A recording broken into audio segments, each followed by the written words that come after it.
mahaba yung oras natin sa isa't isa. Ikaw yung tipo na pag Nagugulat na lang ako. May magdo-doorbell. mahilig yan yung makeup. Ang hirap So, aside from gifts and surprises, isa pang way ng pag-express niya ng love for me is yung patience. Welcome back to our channel! paano natin na-express yung love natin sa isa't isa. Okay, so umpisaan natin sa'yo. How do you express your love for me? Oo. Sa tingin mo, paano ko na-express yung love ko for you? Una, ikaw kasi gusto mo na lagi tayong may time para sa isa't isa. Gusto mo na mahaba yung oras natin sa isa't isa. Ikaw yung tipo na pag nag-uusap tayo, parang yung full attention mo nasa atin lang dalawa. Pag may mga pinag-uusapan tayo, always top priority yung future natin. Sa palagay ko, yun yung sasaway mo na pag-express ng love para sa akin kasi mas mahabang oras para sa atin na nag-uusap tayo, mas mahabang usapan tungkol sa atin. Ganun guys. Paano ko na-express yung love ko para sa'yo? Si Love kasi, she's into giving gifts. So, sobrang ini-effortan niya din yung mga surprises niya for me. Kahit nung hindi pa kami LDR, pag magkikita kami, always akong may rasyon ng pagkain. Pretty flowers pa.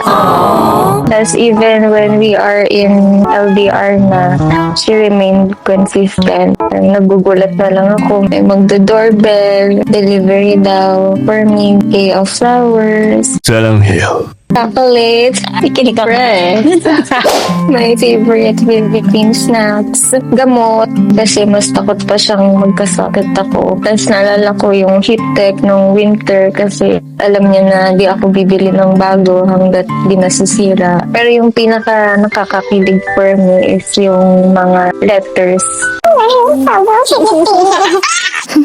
Isa pa sila, nung hindi pa kami LDR, mahilig yan yung makeup. Ang hirap explain eh. Yung ano, In short, clinging. yeah, ganon. Tapos lalo na pag magkasama kami na lumalabas, syempre gusto ko naman yun. So, Hindi. Kasi alam din kasi namin na darating kami sa point na mag-LDR na sa ilang buwan na lang din kasi yun. So para Nilulubos. tinitake namin lahat ng ng chances na pwede para magkasama kahit pa paano.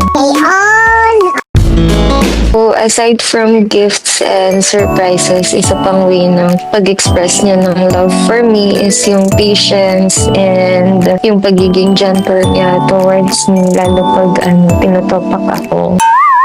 I think it's because she knows naman where I'm coming from at alam niya na madalas gutom lang ako. Halimbawa, pag alam niya na hindi naman talaga ako galit dahil LDR kami, sasabihan niya ako to get something to eat in a very gentle way. Like, may chips ka dyan, di ba love?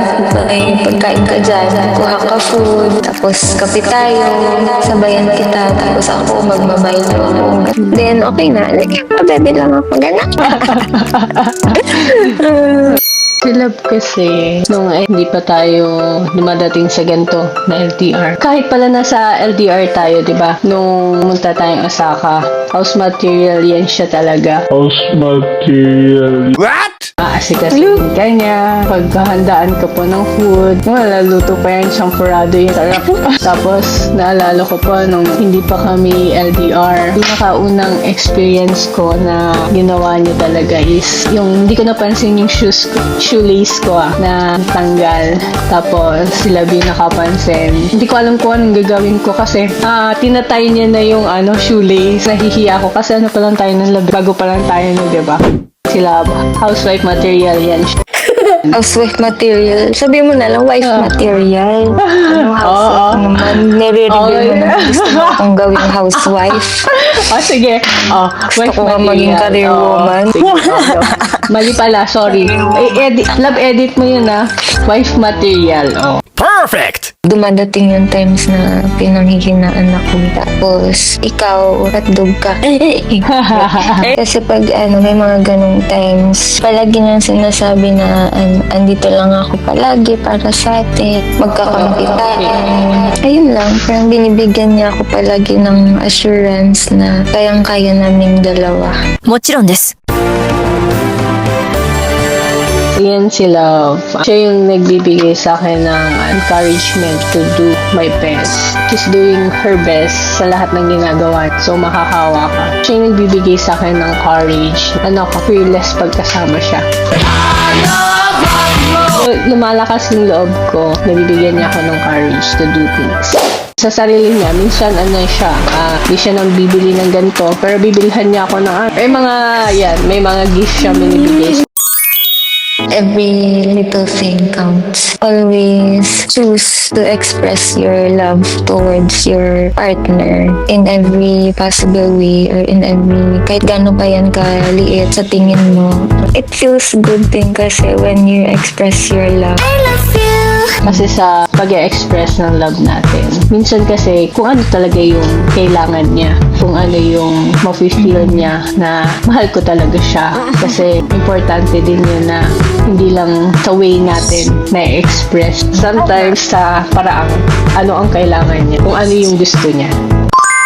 It's not about what you can give or what you can show to your partner. It's more on kung ano yung kailangan ng partner mo. Ano yung needs niya, ano ba yung gusto niya. Kung bigay ka ng bigay, hindi naman yun yung kailangan niya. Wala din. Pero hindi na-meet yung needs ng partner mo. Tsaka, YOLO. Ano ba yung YOLO? Love yourself and love you. Ay, hindi pala. Live once. Ay, only live once. It shouldn't be hard naman, di ba? Yung pag-express ng love. Kasi if you're willing, effortan mo yung action. Pero magaan yung pakiramdam mo dapat. Oh, yes. So that's just our take about this topic. And we'd also love to hear from you. Please comment down below. Thank you for watching until the end of this video. Please like and subscribe to our channel. See you in our next video. Bye, friends! どうしたまた責めているのか優しくなれない明日も